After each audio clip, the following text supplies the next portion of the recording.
السلام علیکم ناظرین، میں ہوں فہد حسین اور یہ ہے ریڈ زون فائلز۔ پہلے آج کی ٹاپ سٹوریز۔ 63A نظر ثانی کیس کا فیصلہ آ گیا، آئینی ترمیم کی گیم آن، حکومتی حکمت عملی تیار، کیا نمبر گیم پوری ہو پائے گی؟ ڈی چوک پر احتجاج کی کال، حکومت اور اپوزیشن آمنے سامنے، سیکیورٹی سخت، کیا تحریک انصاف کا احتجاج کامیاب ہو پائے گا؟ اور مولانا فضل الرحمان کا واضح پیغام، آئینی ترمیم کے خلاف محاذ تیار، ملک میں اہم بیرونی وفود کی آمد، حالات کس کروٹ بیٹھیں گے؟ ناظرین تمام معاملات پہ گفتگو کریں گے، لیکن پہلے آج کی سب سے بڑی خبر۔ آج ناظرین بڑی خبر یہ ہے کہ سپریم کورٹ نے 63A نظر ثانی درخواست منظور کر لی۔ سپریم کورٹ کے 5 رکنی بینچ نے آرٹیکل 63A نظر ثانی اپیل منظور کرتے ہوئے منحرف اراکین کا ووٹ شمار نہ کرنے کا فیصلہ کل عدم قرار دے دیا۔ فیصلہ سناتے ہوئے چیف جسٹس نے کہا کہ اپیلیں متفقہ طور پر منظور کی جاتی ہیں، تفصیلی فیصلہ بعد میں جاری کیا جائے گا۔ سپریم کورٹ نے 63A کا فیصلہ 5-0 سے کل عدم قرار دیا۔ اب یہ فیصلہ تو ہو گیا، لیکن یہ بتانا انتہائی ضروری ہے کہ یہ فیصلہ کن دلچسپ مراحل سے ہو کر گزرا ہے۔ ناظرین یہ وہ فیصلہ ہے جس کا بڑی شدت سے انتظار کیا جا رہا تھا، کیونکہ اس فیصلے کے براہ راست جو ہیں وہ اثرات آئینی ترمیم پر پڑتے ہیں۔ اس فیصلے کے بعد آئینی ترمیم کے لیے مولانا فضل الرحمان صاحب کی ضرورت جو ہے وہ اس میں واضح طور پر اب کمی آ گئی ہے۔ اب حکومت کے لیے آئینی ترمیم کے لیے مطلوبہ نمبر پورا کرنا جو ہے بہت حد تک آسان ہو گیا ہے۔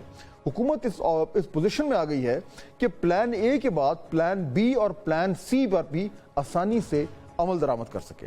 یہی وجہ ہے ناظرین کہ پارلیمنٹ کا مشترکہ اجلاس بلانے کے لیے اب مشاورت شروع ہو چکی ہے۔ اب اس بات میں کوئی شک نہیں کہ اس وقت آئینی ترمیم ملکی سیاست میں ایک تناور درخت کی شکل اختیار کر چکی ہے، چاہے سپریم کورٹ ہو یا پارلیمنٹ، سیاسی جماعتیں ہوں یا الیکشن کمیشن، کوئی بھی اس کے اثرات سے بچ نہیں پا رہا۔ اور یہی وجہ ہے کہ 11:30 بجے سپریم کورٹ میں 63A کی سماعت شروع ہونی تھی، لیکن اس سے آدھا گھنٹہ پہلے ہی اسلام آباد ہائی کورٹ بار، اسلام آباد ڈسٹرکٹ بار اور اسلام آباد بار کونسل کی مشترکہ پریس کانفرنس ٹی وی سکرینوں پر نمودار ہوئی۔ اس پریس کانفرنس میں جو ہے وہ توپوں کے دہانے سپریم کورٹ کی طرف تھے۔ اب سوال یہ پیدا ہوتا ہے کہ اگر آپ نے آئینی ترمیم کی مخالفت کرنی ہے تو تنقید سپریم کورٹ پر کیوں؟ نظر ثانی درخواست پر کیوں؟ بینچ کی تشکیل پر کیوں؟ ابھی یہ الٹیمیٹم کی صدائیں گونج ہی رہی تھیں کہ سپریم کورٹ میں 63A نظر ثانی کیس کی سماعت شروع ہو گئی اور علی ظفر نے بانی پی ٹی آئی سے ملاقات کی کہانی سنانا شروع کر دی۔ بیرسٹر علی ظفر نے روسٹرم پر آ کر کہا کہ کل عدالتی ہدایات پر بانی پی ٹی آئی سے ملاقات ہوئی اور ملاقات میں پولیس افسران بھی بیٹھے رہے۔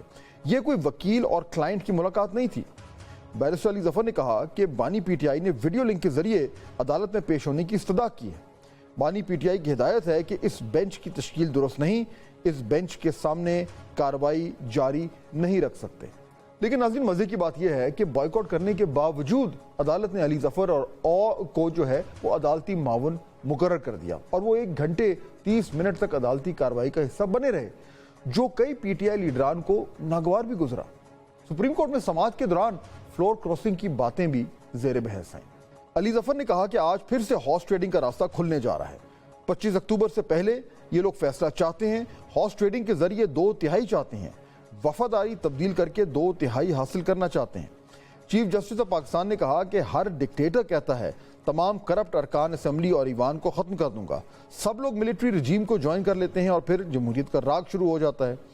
جج کون ہوتا ہے یہ کہنے والا کہ کوئی رکن منحرف ہوا ہے؟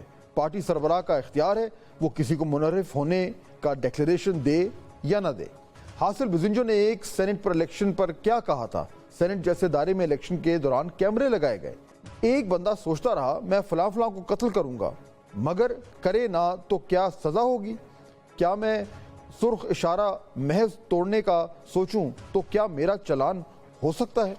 فلور کراسنگ پر دنیا کی مثالیں دیتے ہوئے فاروق ایچ نائک نے عدالت کے سامنے یہ حقائق رکھے۔ پیپلز پارٹی کے وکیل فاروق نائک کے مطابق برطانیہ میں فلور کراسنگ کی اجازت موجود ہے، برطانیہ میں اسے ذاتی آزادی قرار دیا گیا ہے۔ امریکہ اور کینیڈا میں بھی یہی پریکٹس ہے۔ بھارت میں فلور کراسنگ پر نااہلی ہے، ووٹ نہ گنے جانے کا قانون یا اصول دنیا میں کہیں نہیں ہے۔ سپریم کورٹ سے باہر آ کر علی ظفر نے اپنے خیالات کا اظہار اس طریقے سے کیا۔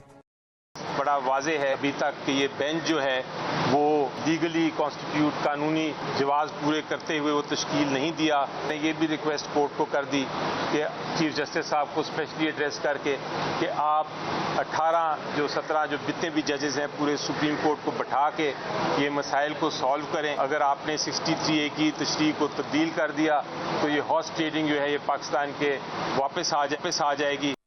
ناظرین، ابھی علی ظفر کی پریس کانفرنس کو 1 گھنٹہ 10 منٹ گزرے تھے اور ایسا لگ رہا تھا کہ اپوزیشن کی طرف سے چیزوں کو متنازع کرنے کی کوشش کی جا رہی ہے کہ سپریم کورٹ کا نظر ثانی کیس پر فیصلہ 5-0 سے آ گیا. یہ فیصلہ سنتے ہی ذہن میں خیال آیا کہ گیم تو آن ہو گئی ہے، یعنی ترمیم کی گیم آن ہو چکی ہے. تحریک انصاف نے ڈی چوک پر احتجاج کی کال دی ہوئی ہے. کیا جو ہے وہ یہ ان کے لیے میچ میں شروع ہونے سے پہلے ہی ختم ہو گیا ہے؟ اپوزیشن فلور کراسنگ کا شور تو مچا رہی ہے، لیکن کیا حکومت کے لیے فلور کراسنگ کرانا اتنا آسان ہوگا؟ اس حوالے سے خبریں یہ آ رہی ہیں کہ حکومت نے آرٹیکل 63 کا فیصلہ آتے ہی دونوں ایوانوں کا اجلاس بلانے کا فیصلہ کر لیا ہے اور بیرون ملک اپنے پارلیمنٹیرینز کو واپس پہنچنے کی ہدایت کر دی ہے. اور اس اعتماد کے پیچھے یہ وجہ ہے کہ اگر مولانا فضل الرحمان نے ساتھ نہ بھی دیا تو حکومت ترمیم پاس کروانے کی کوشش ضرور کرے گی. پلان اے کے مطابق اگر مولانا ساتھ آ جاتے ہیں تو قومی اسمبلی سے آئینی ترمیم کی منظوری کے لیے 224 ووٹ درکار ہوں گے. اس وقت حکمران اتحاد کے پاس 214 ووٹ ہیں. مولانا فضل الرحمان کے 8 ووٹ ملنے کی صورت میں بھی حکومت کو 2 آزاد اراکین کی ووٹ کی ضرورت ہوگی اور ان آزاد اراکین سے حکومت کی یقین دہانی لینے کی خبریں بھی موصول ہو رہی ہیں. جبکہ سینٹ کی بات کی جائے تو آئینی ترمیم 2/3 اکثریت سے منظور کروانے کے لیے 64 اراکین کی حمایت درکار ہے اور اس وقت حکمران اتحاد کو 5 آزاد اراکین سمیت 59 اراکین کی حمایت حاصل ہے. JUI کے سینٹ میں 5 ووٹ فیصلہ کن کردار ادا کریں گے. بصورت دیگر تحریک انصاف کے سینیٹر سے ووٹ لینے کا پلان بھی پائپ لائن میں موجود ہے. ناظرین، آئینی ترمیم کے لیے مطلوب مرکزی کردار مولانا فضل الرحمان نے بھی آج ایک پریس کانفرنس کی اور اپنی پوزیشن کو بہت حد تک واضح کیا. مولانا صاحب کے پریس کانفرنس کے بعد صورتحال جو ہے وہ بہت ہی دلچسپ ہو گئی ہے. اب یہ معاملات کس طرف جائیں گے اس میں ہم بات کریں گے تفصیل سے بریک کے بعد، اور ہمیں جوائن کریں گے 2 بہت ہی سینئر رہنما اور وکلا، جناب احسن بھون اور عابد زبیری صاحب.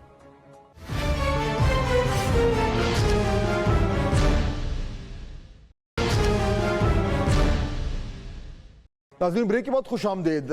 بریک سے پہلے بات کر رہے تھے کہ آج جو 63A کا فیصلہ آیا ہے اس کے نتیجے میں اب معاملات کس طرف جائیں گے اور جو آئینی ترمیم کا جو صورتحال ہے کیا اب گورنمنٹ کے لیے آسانی ہو جائے گی. اس کے قانونی پہلو بھی ہیں لیکن اس کے ساتھ ساتھ اس کے سیاسی پہلو بھی ہیں اور ان دونوں پہلو پر بات کرنے کے لیے آج ہمیں 2 بہت ہی معزز مہمان جوائن کر رہے ہیں. جناب عابد زبیری صاحب بڑے سینئر ترین لائر ہیں، ویری رسپیکٹڈ فگر، اور جناب احسن بھون صاحب اگین نیڈز نو انٹروڈکشن، ایک پاکستان کے بڑے وکلا میں اور لیگل مائنڈز میں ان کا شمار ہوتا ہے. آپ دونوں کا بہت شکریہ. زبیر صاحب، اگر میں بات آپ سے شروع کروں، یہ جو فیصلہ آیا ہے، یعنی ایک تو یہ سرپرائز ہوا کہ بڑی جلدی آ گیا، شاید لوگ سمجھ رہے تھے کہ کچھ تھوڑا ٹائم لگے گا. جو چیز سرپرائز نہیں تھی وہ یہ تھی کہ 5-0 سے آیا، لیکن اس کے ساتھ ساتھ جو اس میں جو بیسک نقطہ تھا کہ جب فلور کراسنگ ہوتی ہے تو ووٹ کاؤنٹ نہیں ہوگا، وہ ختم جب ہوا ہے تو اکثر و بیشتر لوگ تو اس کو ویلکم کر رہے ہیں اور وہ کہہ رہے ہیں کہ ٹھیک ہے جلدی آ گیا یا 5-0 سے آ گیا، لیکن جو اس کا بنیادی فیصلے کی روح ہے وہ درست ہے. آپ اگری کریں گے؟ بسم اللہ الرحمن الرحیم. ادب کے ساتھ میں اس سے بالکل اختلاف کروں گا. اس لیے میں اختلاف کروں گا کہ دیکھیے جو چیز اس فیصلے نے کی تھی، اور سپریم کورٹ بار کے ہمارے بڑے بھائی ہیں احسن بھون صاحب، انہوں نے یہ پٹیشن داخل کی تھی، تو اس کے اندر نقطہ جو تھا بہت امپورٹنٹ تھا کہ جی ووٹ کاؤنٹ، کیونکہ اگر آپ نے کسی کو لالچ دے کے یا دھونس دے کے اپنے ساتھ کسی اور پارٹی کے آدمی کو ملا لیا تو آپ بہت سارے کام کرا سکتے ہیں. دیکھیے جو آپ حالات کو دیکھتے ہوئے آپ دیکھیے ہمارے ملک میں پچھلے 2 سالوں سے کیا ہو رہا ہے. تو آپ نے اگر دیکھیں جو بیسک اس میں نقطہ تھا، جو میں سمجھتا ہوں کہ بالکل صحیح فیصلہ ہوا تھا، کہ دیکھیں 2 چیزوں میں آپ اپنے انحراف کرتے ہیں اپنی پارٹی، پارلیمنٹری پارٹی کے انسٹرکشن سے. ایک، آپ اگر ووٹ ان کی انسٹرکشنز کے یا ان کے حکم کے خلاف دیں 4 چیزوں پہ جو مینشنڈ ہے 63A کے اندر، یا آپ ایبسٹین کریں یعنی ووٹ نہ دیں. تو دونوں اس میں صورتوں میں آپ پہ یہ لگتا ہے. تو لوگ ابھی بہت بات کر رہے تھے کہ ووٹ کاؤنٹ ہونا چاہیے, اگر کاؤنٹ نہیں ہوگا تو ووٹ آف نو کانفیڈنس کیسے پاس ہوگا. فرض کریں آپ کے پارٹی کہتی ہے کہ آپ کو vote of confidence no confidence میں آپ کو ووٹ دینا ہے, آپ ووٹ نہیں دیتے تو آپ ایبسٹین کرتے ہیں, تو ووٹ تو کاؤنٹ نہیں ہو رہا نا اس سچویشن میں. آئین میں کہیں نہیں لکھا ہوا ہے کہ ووٹ کاؤنٹ ہوگا یا نہیں ہوگا. اور ہماری یہاں بیسک اصطلاح ہوتی ہے اس کے اندر کہ کورٹ بعض دفعہ ریڈ ڈاؤن کرتا ہے قانون کو یا ریڈ ان کرتا ہے, یہ ہر وقت کوٹ کر رہی ہوتی ہے, جس کو لوگوں نے اس کو آپ عام اصطلاح میں فوراً ان کے خلاف پروپیگنڈا شروع ہو گیا کہ جی ری رائٹ کر دیا گیا کانسٹیٹیوشن. لیکن basic principle of interpretation of the law ہے یہ ہمارے یہاں انٹرپریٹیشن آف کانسٹیٹیوشن اور نارمل قانون کہ ریڈ ان ریڈ ڈاؤن کیا جاتا ہے. تو انہوں نے کہا کہ جی آپ کا ووٹ تو آپ خلاف دیں گے لیکن وہ کاؤنٹ نہیں ہوگا کیونکہ اس سے آپ ہارس ٹریڈنگ یا ان چیزوں کو روکیں گے. آج آپ نے دیکھا 5-0 سے وہ جو ریویو تھا, جو ٹائم بارڈ ریویو تھا, وہ آج انہوں نے معزز عدالت نے اس کو اچھا اب اس میں ٹھیک ہے یہ جو آرگیومنٹ ہے احسن بھون صاحب, یہ آرگیومنٹ ہے ظاہر بات ہے جو زبیری صاحب جس کا ذکر کر رہے ہیں, یہ عدالت میں پیش بھی ہوا, وہ ججز نے ایکسیپٹ نہیں کیا اور فیصلہ جو ہے وہ مکمل طور پر دوسری طریقے سے آ گیا. اس کا جو اب تفصیلی فیصلہ آئے گا اس میں ڈیٹیل ریزننگ ہمیں مل جائے گی. لیکن بڑا سوال اس وقت یہ بنتا ہے کہ اس فیصلے کی روشنی میں یہ جو موجودہ صورتحال ہے جس میں ایک آئینی ترمیم پاس ہونی ہے, اس کے اوپر جو تنقید ہو رہی ہے کہ کیونکہ گورنمنٹ کے پاس نمبرز نہیں ہیں تو انہیں ہر حالت میں جو ہے لوگوں کو فلور کراس کرانا پڑے گا. تو لیگل فیصلہ تو آ گیا لیکن اس فلور کراسنگ کی وجہ سے اس کی جو مورل جو اس کا ویٹ ہے وہ تو کم ہو گیا. پھر فہد صاحب آپ نے بڑا اچھا سوال کیا. میں یہ کہتا ہوں بحیثیت قانون کے طالب علم پہ, زبیری صاحب ماشاءاللہ میرے چھوٹے بھائی کے ساتھ ساتھ بڑے اچھے قانون دان بھی ہیں, ہمارے سابق صدر سپریم کورٹ بھی ہیں, اور میں تھوڑا سا ان کو کہوں گا کہ دل پہ ہاتھ رکھ کے آپ نے یہ ضرور مجھے بتانا ہے کہ اس موجودہ آئینی جو پروویژن ہے اس کا مطلب کیا ہے. باقی تشریح بعد میں اس کی دیکھتے ہیں کہ کیا ہے کیسی ہے موجودہ جو آئینی پروویژن ہے. اس سے پہلے جو بات ہے کہ 62 کا آئین تھا اس میں یہ لکھا گیا تھا کہ اگر کوئی فلور کراس کرے گا تو یہ نہیں ووٹ کاؤنٹ ہوگا. اس کو پارلیمنٹ نے چینج کیا اور چینج کرنے کے بعد یہ پروویژن آئی. بات یہ ہے کہ یہ ٹھیک ہے غلط ہے تو یہ پارلیمنٹ کے تمام جو پارٹیاں ہیں یہ مل بیٹھ کے اس کو اکارڈنگلی امینڈ کر دیں. یہ عدالت کا کام نہیں آئین کو امینڈ کرنا. دوسری بات میں آپ کو عرض کروں, جو آپ نے کہا کہ موجودہ حالات میں فیصلے آئین اور قانون کے مطابق کیے جاتے ہیں, حالات کو دیکھ کے نہیں کیے جاتے کہ حالات اس وقت یہ ہے لہذا آئین کی تشریح یہ کر دی جائے. جب یہ فیصلہ آیا تھا اس وقت بھی حالات بڑے مختلف تھے. آپ نے دیکھا کہ اس وقت پنجاب گورنمنٹ جو تھی اس کے خلاف نو کانفیڈنس چل رہا تھا اور یہی تھا کہ جی ریزرو سیٹوں کے فلاں بندے جو ہیں وہ ہارس ٹریڈنگ ہو رہی ہے. وہ بندے ڈی سیٹ بھی ہو گئے اور اس کے بعد ووٹ بھی کاؤنٹ نہیں ہوا. آپ کم از کم آئین کی تشریح کریں. یہ پارلیمنٹ کا کام ہے آئین بنانا. انڈر دی گارب آف انٹرپریٹیشن آپ پروویژنس کو ریڈنڈنٹ کر دیں, پروویژنس کو آپ میننگ لیس کر دیں اور آپ یہ کہیں کہ جی اس کی خواہش بڑی اچھی ہو سکتی ہے. جو زبیری صاحب کی خواہش ہے کہ ہارس ٹریڈنگ نہیں ہونی چاہیے, میری بھی خواہش ہے ہارس ٹریڈنگ نہیں ہونی چاہیے. تو یہ پارلیمنٹ میں جا کے اس بات کو پروموٹ کر کے کیوں نہیں انہوں نے ترمیم کی. اچھا اب اگر یہ ہے کہ پہلے ٹھیک ہے ترمیم اس حوالے سے تو نہیں ہوئی بھون صاحب, لیکن زبیری صاحب اب چلیں آپ کے جو بھی آبجیکشنز ہیں جو بھی آپ کے آرگیومنٹ ہے, اب یہ ایک فیصلہ ہو گیا ہے. اب اس فیصلے کی روشنی میں یہ بھی پھر سوال اٹھ رہا ہے کہ وہ لوگ جو اس فیصلے پہ تنقید کر رہے تھے, چاہے وہ اپوزیشن جماعتیں ہوں چاہے وہ اور لوگ ہوں, ان کی جو حکمت عملی تھی وہ تو اس فیصلے کے بعد وہ فیل ہو گئی ہے. جو وہ اس فیصلے کی اگر وہ سمجھتے تھے کہ یہ فیصلہ اگر ان کے حق میں آئے تو پھر سیاسی طور پر جو ترمیم کے گر جو سیاست گھوم رہی ہے وہ ان کے فیور میں جائے گی, وہ نہیں ہوا. تو ان اے وے چاہے وہ پاکستان تحریک انصاف ہو یا وہ تمام تر لوگ جو اس فیصلے کے اوریجنل فیصلے کے حامی تھے اور اس فیصلے کے مخالف ہیں, پھر ایک طریقے سے جو وہ چاہ رہے تھے وہ تو نہیں ہوا, تو they were actually lost out. دیکھیے لوگوں کی خواہشات کچھ بھی ہوں, آئین و قانون سے بات کرنی چاہیے. اور آپ کو یاد ہوگا ایک بڑا انگلش کا ایک رائٹر تھا, آپ فہد صاحب آپ کی بڑی نالج ہے, اس کا نام تھا ٹی ایس ایٹ. اس نے ایک بات کہی تھی, میں اس کو صرف اس کا آپ کا جواب اس میں دینا چاہتا ہوں. اس نے کہا تھا the last temptation is the greatest reason to do the right deed for the wrong reason. تو اب ایشو یہ ہے کہ دیکھیے جو بات کر رہے تھے کہ آپ یہ دیکھیے بھون صاحب ہمارے میرے بڑے بھائی صدر میرے, انہوں نے یہ کیس فائل کیا اور انہوں نے ریویو 2022 میں فائل کیا سر. وہ پورا نہیں لگا جسٹس بندیال صاحب کے ٹینیور میں. وہ اس کے بعد چیف جسٹس صاحب آ گئے, ہمارے موجودہ چیف جسٹس صاحب ستمبر 2023 میں. وہ پورے سال ان کے پاس تھا اور پریکٹس اینڈ پروسیجر جو قانون بنا تھا انہوں نے اس اکثریت فیصلے سے چیف جسٹس صاحب نے اس کو اپہولڈ کر لیا تھا. کمیٹی بھی تھی, کمیٹی میں ججز بھی تھے, تینوں سینئر جج تھے, جسٹس طارق مسعود چیف صاحب اور جسٹس منصور علی شاہ. وہ پھر بھی نہیں لگا. اچھا 18 تاریخ کو یہ میٹنگ ہوتی ہے کمیٹی کی, اس کے اندر یہ کیس کے لیے بینچ تشکیل کر دے دیا جاتا ہے. اس کو میرے پاس منٹس موجود ہیں, آئی ایم شیور ہمارے صدر صاحب بھون صاحب کے پاس, میرے بڑے بھائی کے پاس بھی موجود ہوں گے. اس کے اندر اس کی سربراہی کرتی تھی جسٹس منصور علی شاہ کی. پھر یہ آپ نے ڈرامہ دیکھا اس رات کو کہ آئینی ترمیم کسی نے دیکھی نہیں, لیکن اس کو پوری کوشش گئی کہ وہ کسی طرح سے پاس ہو جائے, وہ فیل ہو گئی اس رات. پھر آپ دیکھیں کہ فوراً وہ پریکٹس اینڈ پروسیجر قانون کو چینج کیا جاتا ہے, ایک آرڈیننس آتا ہے سر 20 ستمبر کو, اور پھر 23 ستمبر اس کی میٹنگ ہوتی ہے. سینئر جج اس پہ سینئر جج جو ہیں وہ آبجیکشنز اٹھاتے ہیں کہ کس طرح سے کانسٹیٹیوٹ ہو گئی. یہ تو آپ پورے پریکٹس اینڈ پروسیجر کا تھا. 2 لوگ جو بیٹھ کے, چاہے وہ اس میں لکھا 2 لوگ بیٹھ کے کمیٹی اس کو ری کانسٹیٹیوٹ کر دیتے ہیں اس بینچ کو, جو بینچ 18 جولائی کو کانسٹیٹیوٹ ہو چکا ہے.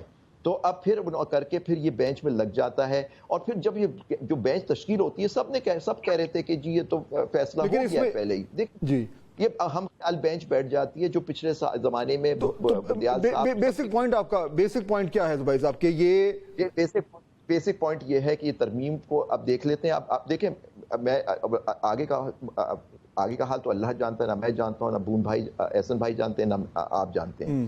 لیکن بات یہ ہے کہ اب یہ ترمیم آنی ہے, یہ میٹنگز ہو جائیں, جو ہماری یہاں لوگ آئے ہوئے ہیں وہ چلے جائیں, اس کے بعد یہ ترمیم پھر آئے گی. پھر آپ دیکھ لیجئے گا کہ اگر ہمارا خدشہ صحیح ہے کہ یہ جو آج یہ فیصلہ ریویو جب ان کے آخری دن ہے چیف جسٹس صاحب کے, یہ بینچ ری کانسٹیٹیوٹ ہو گیا, اور اگر وہ لوگ توڑ کے ان کو اکثریت مل جاتی ہے امینڈمنٹ پاس کرانے کے لیے, تو جو ہم بات کر رہے ہیں وہ صحیح ہو جائے گی, ہم لوگ غلط ہوں. بھون صاحب پھر یہ جو سیریز آف ایونٹس ہوئے ہیں, یعنی اس کی لیگل جو آرگیومنٹس ہیں یا اس کو جو لیگل ویلیو ہے وہ ایک طرف, لیکن جس طریقے سے یہ ہوئے ہیں جو ابھی زبیر صاحب بات کر رہے ہیں, اس سے یہ لگتا ہے کہ کنوینئنٹلی کڑی سے ملتی گئی ہے, اور قانونی جو اہداف ہیں ان سے سیاسی اہداف جو ہیں وہ میچ کرنا شروع ہو گئے ہیں. اور اگر اس آج کے فیصلے کے نتیجے میں وہ ترمیم ہو جاتی ہے اور عدلیہ کا جو ایک ریلیشن شپ ہے ایگزیکٹو کے ساتھ یا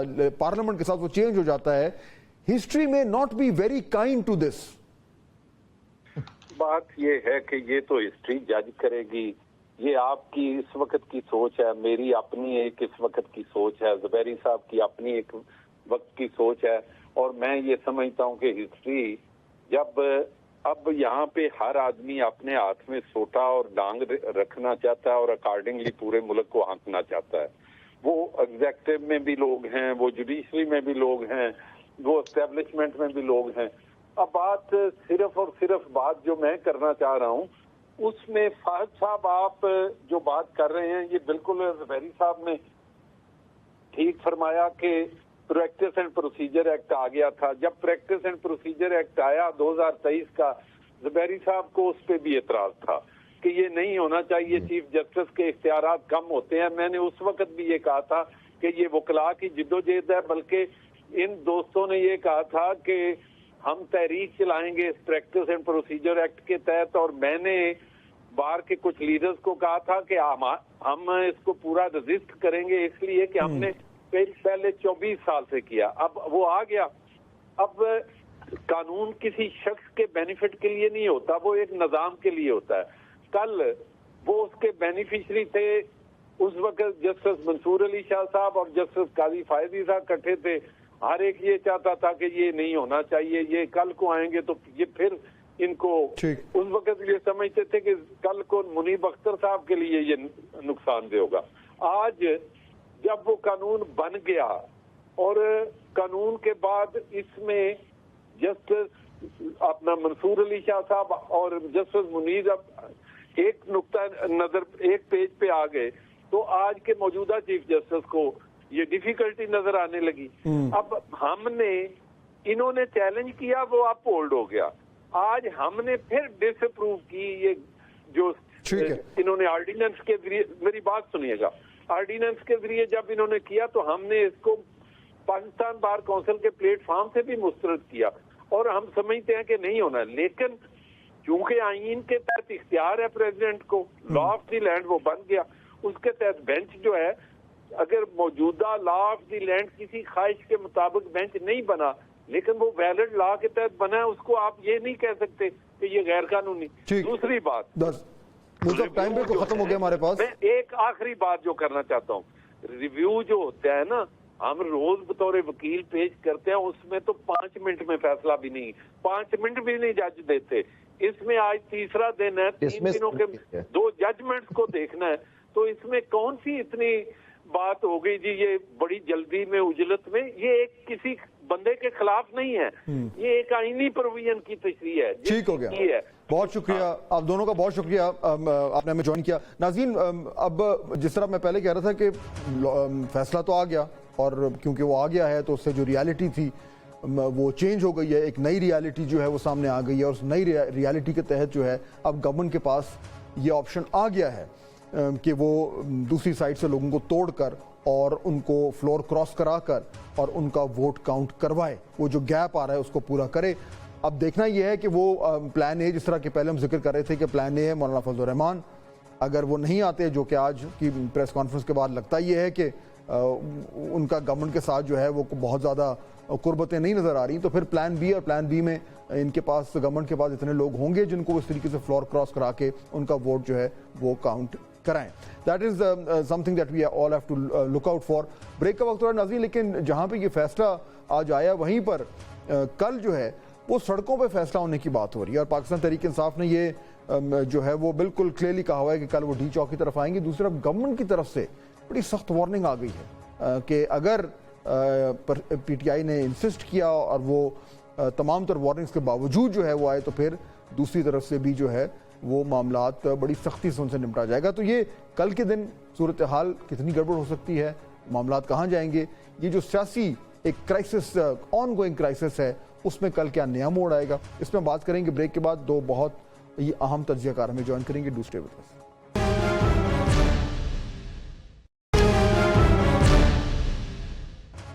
بریک کے بعد خوش آمدید ناظرین. اس وقت اسلام آباد ڈی چوک پر کنٹینرز جو ہیں وہ پہنچا دیے گئے ہیں. ڈی چوک آنے والے تمام راستے بھی بند کر دیے گئے ہیں, یعنی ایک طرف سے ڈی چوک کو سیل کر دیا گیا ہے. اسلام آباد کی حدود میں ایک طرف جہاں آئینی ترامیم کے لیے جوڑ توڑ کا سلسلہ جاری ہے, تو وہیں سیاسی محاذ پر کشیدگی جو ہے وہ آئے روز بڑھتی جا رہی ہے. پاکستان تحریک انصاف نے کل یعنی 4 اکتوبر کو ڈی چوک میں احتجاج کی کال دے رکھی ہے. اس احتجاج کو ایک بار پھر علی امین گنڈا پور خیبر پختونخوا سے لیڈ کریں گے, اور وہ بھی بانی پی ٹی آئی کی ہدایت اور حمایت کے ساتھ. اور جیسے عمران خان کا حکم ہے کہ انشاءاللہ ہم وہاں پہنچیں گے, چاہے ہمیں جتنا ٹائم لگے, جتنی رکاوٹیں ڈالیں, جتنا یہ ہمارے پر تشدد کریں, ہم نے وہاں پہ پہنچنا ہے. اس وقت اگر کہا جائے کہ یہ احتجاج نہیں بلکہ ٹکراؤ ہوگا, یعنی پاکستان کے 2 صوبوں کی پولیس کا آپس میں ٹکراؤ, ایک صوبے کی حکومت اور دوسرے صوبے کی پولیس کا یہ ایک براہ راست تصادم ہے, تو کیا یہ کہنا بالکل بھیجا نہیں؟ اس سے پہلے 28 ستمبر کو پی ٹی آئی نے راولپنڈی میں احتجاج کا اعلان کیا تھا اور اجازت نہ ملنے کی وجہ سے ہی جلسے کو احتجاج میں بدل دیا تھا. اس لیے جب ایک بڑی تعداد ساتھ لی علی امین گنڈا پور لیاقت باغ کی طرف پشاور سے روانہ ہوئے تو پنجاب کی حدود میں پولیس نے انہیں روکا, ان پر شیلنگ کی اور سارا دن پولیس اور پی ٹی آئی کارکنان کے درمیان محاذرائی چلتی رہی. یعنی ناظرین, حکومت پاکستان طے کر چکی ہے کہ اسلام آباد اور اس کے اطراف کی حدود میں کسی کو بھی جلسے جلوسوں کی اجازت نہیں دی جائے گی. کسی کو بھی کا لفظ میں اس لیے استعمال کر رہا ہوں کہ کچھ عرصہ پہلے جماعت اسلامی نے بھی ڈی چوک میں دھرنا دینے کی کوشش کی تھی مگر ناکام رہے. پھر کل ہی وکلا کے احتجاج کی وجہ سے پورے ڈی چوک کو سیل کر دیا گیا, لیکن تحریک انصاف بضد ہے کہ اس نے احتجاج کرنا ہی کرنا ہے. ناظرین، پی ٹی آئی نے جب جلسوں کے شیڈول کا اعلان کیا تو انہیں این او سی حاصل کرنے کے لیے کافی کوششیں کرنی پڑی، چاہے سنگجانی کے مقام پر جلسہ ہو یا کانا میں۔ دونوں صورتوں میں انہیں کڑی شرائط کے ساتھ این او سی جاری ہو۔ اس لیے بانی پی ٹی آئی نے یہ حکمت عملی اپنائی کہ جلسوں کی بجائے احتجاج کیے جائیں، کیونکہ اس کے لیے کسی اجازت کی ضرورت نہیں پڑتی اور کام بھی ہو جاتا ہے۔ تاحال یہ حکمت عملی ناکام نظر آ رہی ہے۔ راولپنڈی لیاقت باغ کی صورتحال ہمارے سامنے تھی، جبکہ میاں والی، فیصل آباد اور ملتان میں احتجاج سے پہلے دفعہ 144 نافذ کر دیا گیا اور اس کے بعد پولیس نے خوب شیل برسائے۔ لیکن اسلام آباد کی کنڈیشن باقی تمام علاقوں اور صوبوں سے قدرے مختلف ہے۔ ستمبر میں حکومت نے اسلام آباد کی حدود میں جلسوں اور احتجاج سے متعلق ایک بل منظور کرایا، جس میں یہ بات شامل ہے کہ وفاقی حکومت اور انتظامیہ کی اجازت کے بغیر جلسہ، احتجاج یا ریلی کرنے پر 3 سال تک قید ہوگی۔ صرف یہ نہیں بلکہ غیر قانونی اجتماع پر 10 سال تک قید کی سزا دی جائے گی۔ اس قانون میں عوامی اجتماعات کے لیے دارالحکومت کے اندر مخصوص علاقوں کی نشاندہی کی گئی۔ ناظرین، تصادم اور ٹکراؤ تو اب نظر آ ہی رہا ہے، لیکن ڈی چوک سے گرفتاریوں پر 3 اور 10 سال تک قید کی سزا کیا تحریک انصاف کے لیے اس وقت موضوع ہے؟ تحریک انصاف اگرچہ کشتیاں جلا چکی ہے، مگر پاکستان کے لیے یقین کے ساتھ ہی کہا جا سکتا ہے کہ یہ احتجاج کسی بھی طور پر گڈ جیسچر کے طور پر نہیں جائے گا یا سفارتی نقصان کا باعث بھی بن سکتا ہے۔ اس وقت ملیشیا کے وزیر اعظم پاکستان کے 3 روزہ دورے پر ہیں۔ رات کو وہ اسلام آباد پہنچے ہیں۔ یہ پاکستان اور ملیشیا کے تعلقات کو فروغ دینے کا ایک اہم موقع ہے۔ اس کے علاوہ 15 اور 16 اکتوبر کو پاکستان میں ایس سی او کی سربراہی اجلاس جو ہے وہ بھی منعقد ہو رہا ہے، جس میں رکن ممالک کے سربراہان شرکت کریں گے اور کل سے ہی ان کی آمد کا سلسلہ بھی شروع ہو جائے گا۔ ان حالات کو دیکھتے ہوئے اسلام آباد کی سڑکوں پر ایجیٹیشن کسی بھی صورت ملک کے مفاد میں نہیں ہوگی۔ وفاقی وزیر داخلہ محسن نقوی نے آج بالکل کیٹیگوریکلی کہہ دیا کہ فورن ڈیلیگیشنز کی آمد متوقع ہے، اس لیے کوئی نرمی نہیں ہوگی۔ کسی صورت بھی دھاوا اسلام آباد پہ بولنے کی نہ اجازت ہے، نہ ان کو یہ زیب دیتا ہے ایز اے پاکستانی۔ ان کو بھی میں ایڈوانس بتا رہا ہوں کہ ان کے لیے کسی قسم کی بھی کوئی نرمی توقع نہ کریں۔ پولیس نے اپنی پوری تیاری کی ہوئی ہے، ہم نے اپنا پورا ارینجمنٹ کیا ہوا ہے، پھر اتنا ضرور ہے کوئی شکوہ نہ کرے۔ اور انہی حالات کے پیش نظر آج مولانا فضل الرحمان نے بھی تحریک انصاف کو احتجاج مؤخر کرنے کا مشورہ دیا۔ میں اپوزیشن سے بھی یہی اپیل کروں گا کہ وہ اپنے احتجاجات اس دوران نہ کریں، اس کو مؤخر کر دیں تاکہ اس دوران میں کوئی منفی پیغام ہمارے عوام کے صفوں سے نہ جائے۔ ناظرین، دوسری طرف آج فیصل واڈا نے بھی پریس کانفرنس کی۔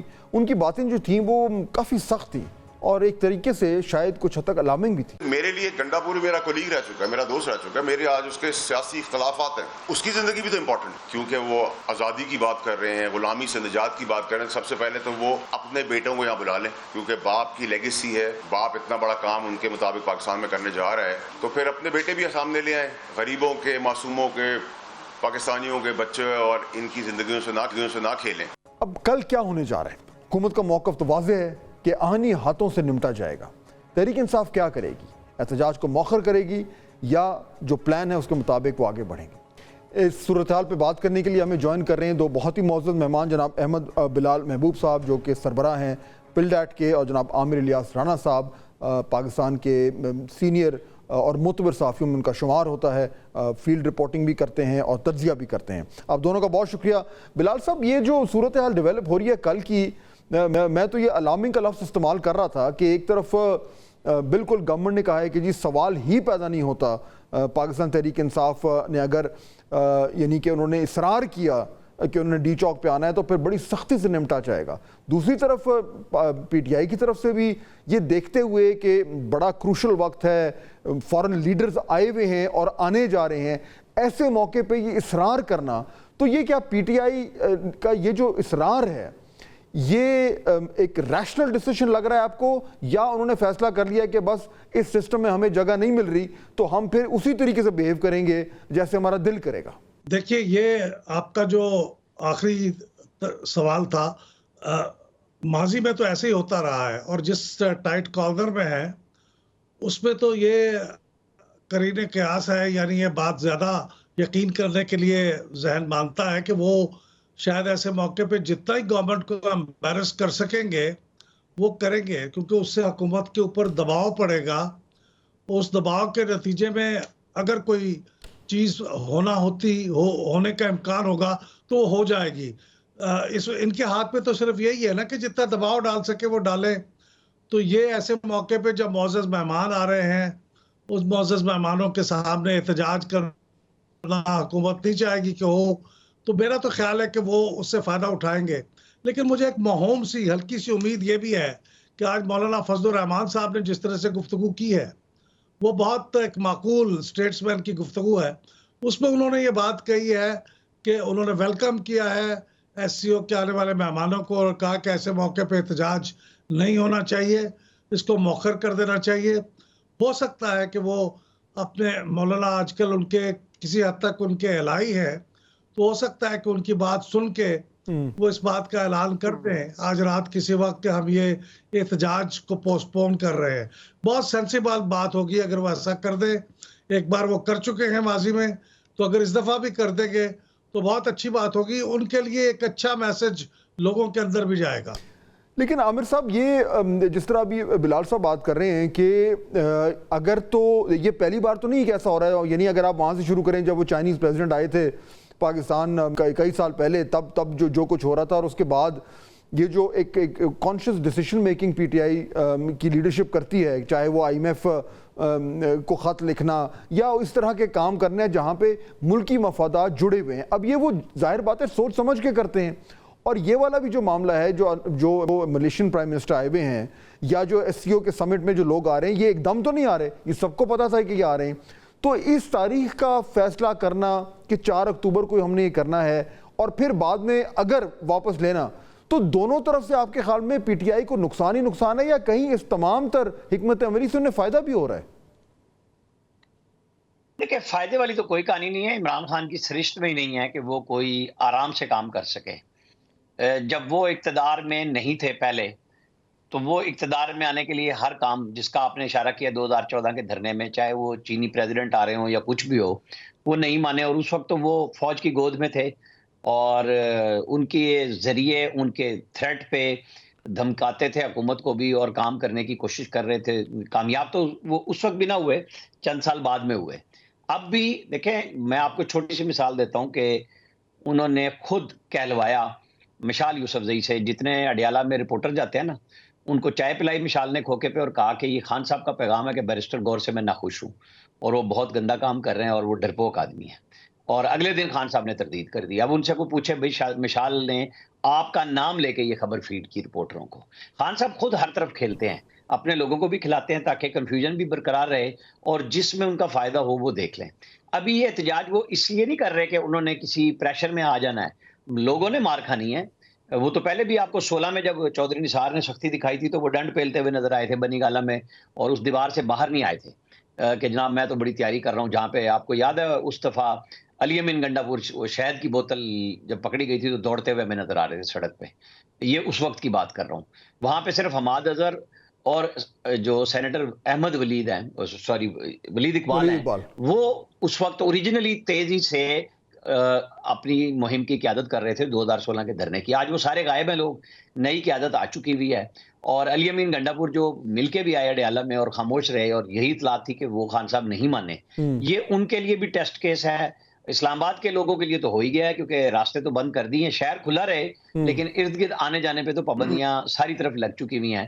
اور یہاں پہ سچی بات ہے، جتنے عرصے سے 33واں سال مجھے ہے، میں نے تو کسی حکومت اور اپوزیشن کو یہ کام نہیں کرتے دیکھا کہ جی فلاں آ رہا ہے تو ہم رک جائیں یا حکومت رک جائے کہ نہیں فلاں آ رہا ہے. تو گورنمنٹ کا تو پلان، خیر اب ایس سی او کانفرنس کو پہلے سے ہی پتا ہے کہ 14 سے مہمان شروع ہو جائیں گے، 15-16 کی کانفرنس ہے تو دنگل ہوگا اور خان صاحب دیکھیں گے کہ وہ کس حد تک اور یہ جو پچھاڑ سکتے ہیں، فائدہ لے سکتے ہیں یا نہیں لے سکتے. یہ جو دنگل ہے بلال صاحب، اب یہ ظاہر بات ہے یہ ایک اسٹریٹجی ہے، اور یہ اسٹریٹجی اگر ہم دیکھیں پچھلے کئی مہینوں پہ کا جو پورا پیریڈ ہے تو اس میں وہ بھی ایک سٹیج آیا تھا جب خان صاحب یہ کہہ رہے تھے کہ ہمارے ہی سپہ سالار ہیں اور ہمیں نیگوشیٹ کرنا ہے، ہمیں بارگین کرنا ہے، ہمیں ان میں انگیج کرنا ہے.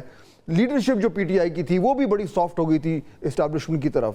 اب وہ سارا معاملہ ختم ہو گیا ہے، اب بالکل ڈائریکٹ کانفرنٹیشن ہے. اب یہ جو کانفرنٹیشنل موڈ میں پی ٹی آئی آئی ہے، آپ کے خیال میں ان کے پاس اب کوئی آپشن اور نہیں رہ گیا؟ اور اگر انہوں نے کسی بھی طریقے سے اپنے لیے سپیس بنانی ہے تو انہیں یہی کرنے کی ضرورت ہے، یا یو تھنک کہ نہیں یہ بیڈ پالیٹکس ہو رہی ہے اور ان کو سسٹم کو اتنا پش نہیں کرنا چاہیے کہ ان کے لیے بالکل ہی جگہ ختم ہو جائے؟ دیکھیے اگر میں تھوڑا سا بھی سمجھوں کہ اگر آدمی تھوڑی سی ریزنیبل انداز میں کنڈکٹ کرنا چاہے تو میں تو یہی سوچوں گا کہ اس نازک موقع پہ ایک آدھ دن کی پوسٹ پونمنٹ، ایک ہفتے کی پوسٹ پونمنٹ سے کیا فرق پڑ جائے گا. لیکن اب معاملہ یہ ہے، آپ اسے دنگل کہہ رہے ہیں، میں اسے جنگ سمجھتا ہوں، کیونکہ یہ جنگ کی کیفیت ہے اور جنگ میں ہر چیز جائز سمجھی جاتی ہے.